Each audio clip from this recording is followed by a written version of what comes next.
কড়াই পনিরের রেসিপি যদি এইভাবে বাড়িতে বানানো যায় তাহলে কিন্তু রেস্টুরেন্টের স্বাদের সঙ্গে কোনো রকম হেরফের হবে না।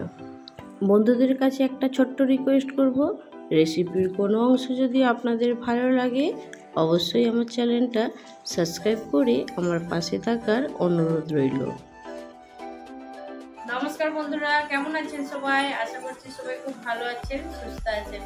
মৌসুমী রান্নাঘরে আপনাদেরকে আবারও একবার অনেক অনেক স্বাগত। আজকে একটা নতুন রেসিপির সঙ্গে আপনাদের কাছে চলে এলাম। তো রেসিপিটা আপনাদেরকে খুবই ভালো লাগবে। একদম সাধারণ সিম্পল ভাবে বানিয়েছি। আজ আমি বানিয়ে দেখাবো কড়াই পনির।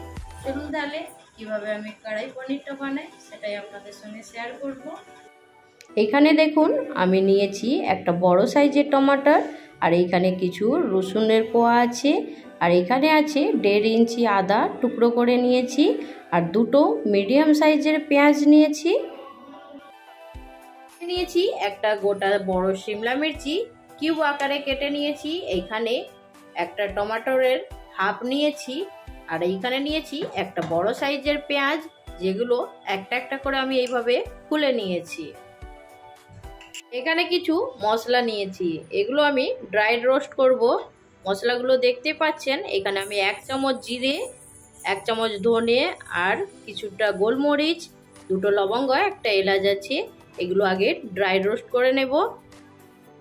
এখানে নিয়েছি 250 গ্রাম পনিরটা আমি কেটে টুকরো করে নিয়েছি। তো পনিরের সাইজটা আপনারা আপনাদের পছন্দ মতন করে নেবেন। আমি এইখানে এইভাবে কেটে নিয়েছি সব কিউব আকারে। এবার রান্নাটা শুরু করা যাক। গ্যাস অন করে নেব। এখানে কড়া গরম করে নিয়েছি। এবার যে শুকনো মশলাগুলো রেখেছিলাম সেই মশলাগুলো কড়ার মধ্যে দিয়ে একটু হালকা ড্রাই রোস্ট করে নেব।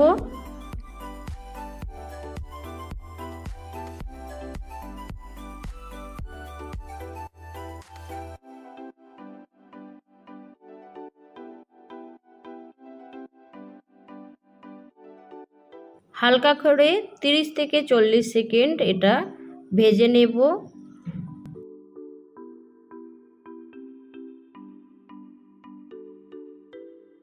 দেখুন বন্ধুরা, এখানে ড্রাই রোস্ট হয়ে গেছে মশলাগুলো, সেই জন্য নামিয়ে নিলাম। আর এটা একটু ঠান্ডা হয়ে গেলে মিক্সিতে আমি একদম মিহি গুঁড়ো করে নেব। কড়ার মধ্যে অল্প পরিমাণ তেল দেব।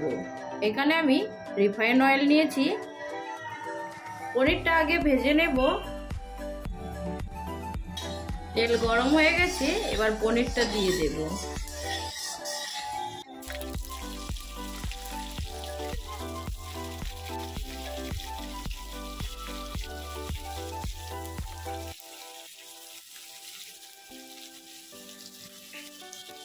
পনিরগুলো ভাজা হয়ে গেছে, এবার তুলে নেব।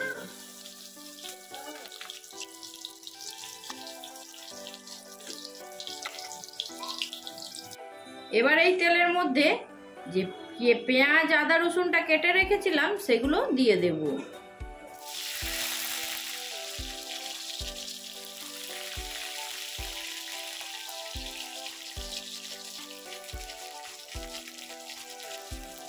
এগুলো একটু হালকা করে ভেজে নেব।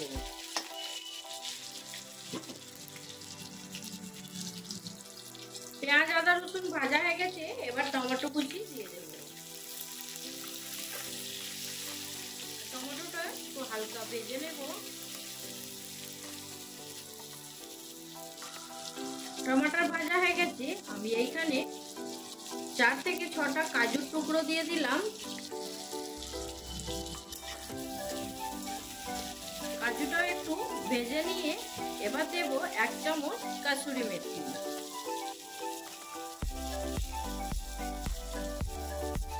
কাসুরি মেথি একটু ভালো করে ভেজে নেব এগুলোর সঙ্গে।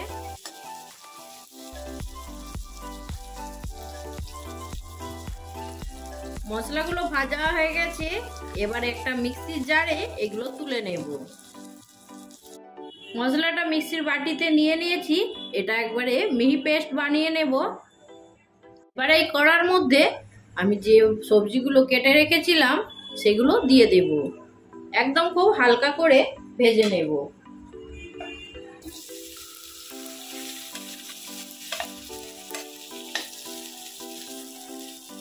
এটা অবশ্যই কিন্তু হাই ফ্লেমে ভাজতে হবে।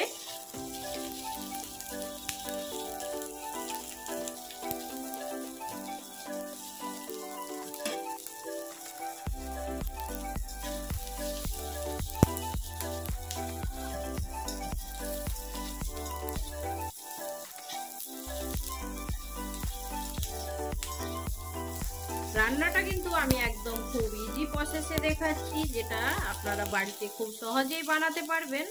অবশ্যই রেসিপিটা দেখে বাড়িতে বানানোর পরে আমাকে কমেন্টের মাধ্যমে জানাবেন কেমন লাগলো আপনাদের। এগুলো এবার নামিয়ে নেব। দেখছেন তো সবজির কালারগুলো কিন্তু চেঞ্জ হয়ে গেছে। এবার নামিয়ে নিলাম। আবারও কড়ার মধ্যে কিছুটা তেল দিয়ে দেব।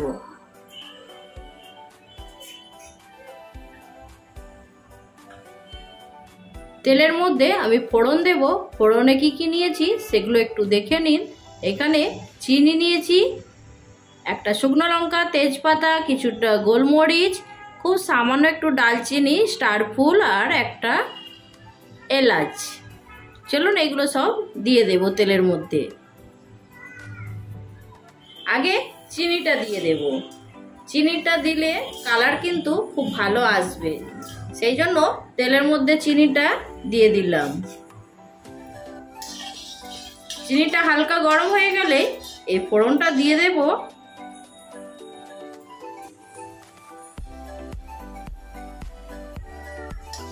চিনিটা গলে গেছে। এবার আগে খুব সামান্য একটু জিরে দেব। এবার ফোড়ন দিয়ে দিলাম। এবার পেস্ট করে রাখা মশলাটা দিয়ে দেব।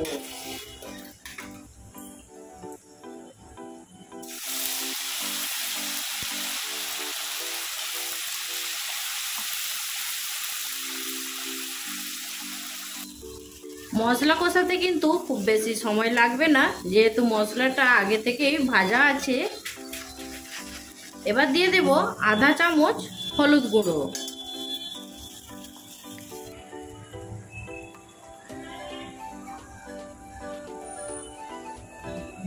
দিয়ে দেব কাশ্মীরি রেড চিলি পাউডার আধা চামচ। আপনারা যদি ঝাল খেতে পছন্দ করেন অবশ্যই একটু ঝাল লঙ্কার গুঁড়ো দেবেন, আমি এখানে দেব না। এবার মশলাটা খুব ভালো করে আরো একটু কষিয়ে নেব। দিয়ে দেব খুব সামান্য একটু জল।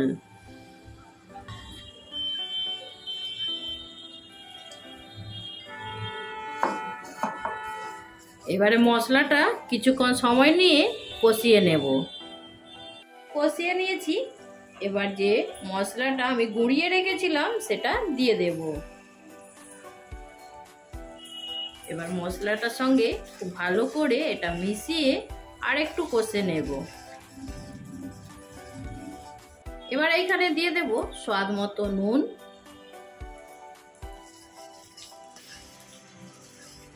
এবার দিয়ে দেব ভেজে রাখা পনির আর যে সবজিগুলো রেখেছিলাম সেগুলো সব দিয়ে দেব। মশলা থেকে তেলটা ছেড়ে দিয়েছে আর মশলাটা খুব ভালো করে একদম কষানো হয়ে গেছে। এবার ভেজে রাখা পনিরগুলো দিয়ে দেব।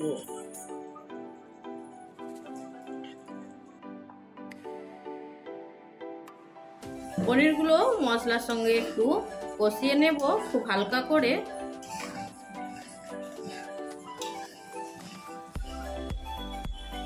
এবার দিয়ে দেব খুব সামান্য পরিমাণে একটু জল। এই রেসিপিতে কিন্তু গ্রেভিটা গাঢ় থাকবে, একদম পাতলা হবে না।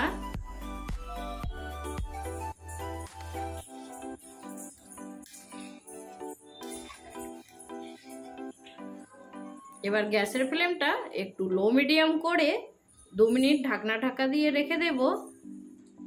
2 মিনিট পরে ফিরে চলে এলাম। পনির ভেতরে অবশ্য মশলা কিন্তু চলে গেছে। 2 মিনিট পরে ফিরে চলে এলাম। এখানে পনির আর মশলা একদম হয়ে গেছে প্রায়। এবার যে ভেজে রাখা সবজিগুলো ছিল দিয়ে দেব। সবজিগুলোর সঙ্গে একটু মিশিয়ে নেব। আরো 2 মিনিট ঢাকনা ঢাকা দিয়ে রেখে দেব। আবারও ফিরে চলে এলাম। এবার কড়াই পনিরটা প্রায় রেডি হয়ে গেছে।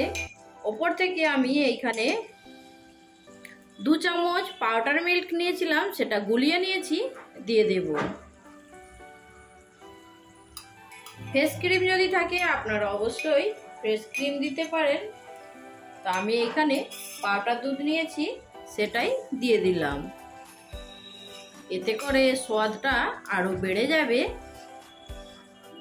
এবার দিয়ে দেব ওপর থেকে একটু ধনেপাতা আর 2টো কাঁচা লঙ্কা ফালি করে নিয়েছি। এবার দিয়ে দেব ওপর থেকে কিছুটা ধনেপাতা কুচি আর 2টো কাঁচা লঙ্কা এইভাবে চিড়ে নিয়েছি, দিয়ে দিলাম।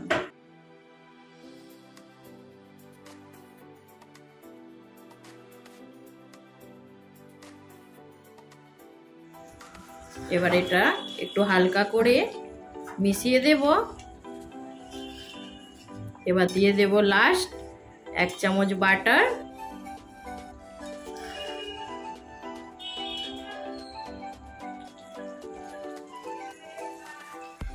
বাটার দিয়ে দিলাম। এবার গ্যাসের ফ্লেম বন্ধ করে দেব। এইভাবে যদি কড়াই পনির বাড়িতে বানানো যায়, রেস্টুরেন্ট কিন্তু ভুলে যাবেন। এখানে আমি উপর থেকে কয়েকটা কাজুর টুকরো এইভাবে দিয়ে দিলাম। চলুন এবার গ্যাসের ফ্লেম একদম বন্ধ। প্লেটের সঙ্গে দেখা হবে। যেহেতু এটা কড়াই পনির নাম, সেই জন্য আমি কড়ার উপরেই সার্ভ করে নিচ্ছি। অবশ্যই আপনারা এটা বাড়িতে একবার বানাবেন। বানানোর পরে আমাকে কমেন্ট করে জানাবেন আপনাদের কাছে কেমন লাগলো রেসিপিটা। যদি ভালো লাগে একটা লাইক দিয়ে দেবেন। এইরকম নতুন নতুন রেসিপি নিয়ে খুব তাড়াতাড়ি আরও একটা ভিডিওর সঙ্গে আপনাদের সঙ্গে দেখা হবে। সবাই ভালো থাকবেন, সুস্থ থাকবেন। বাই।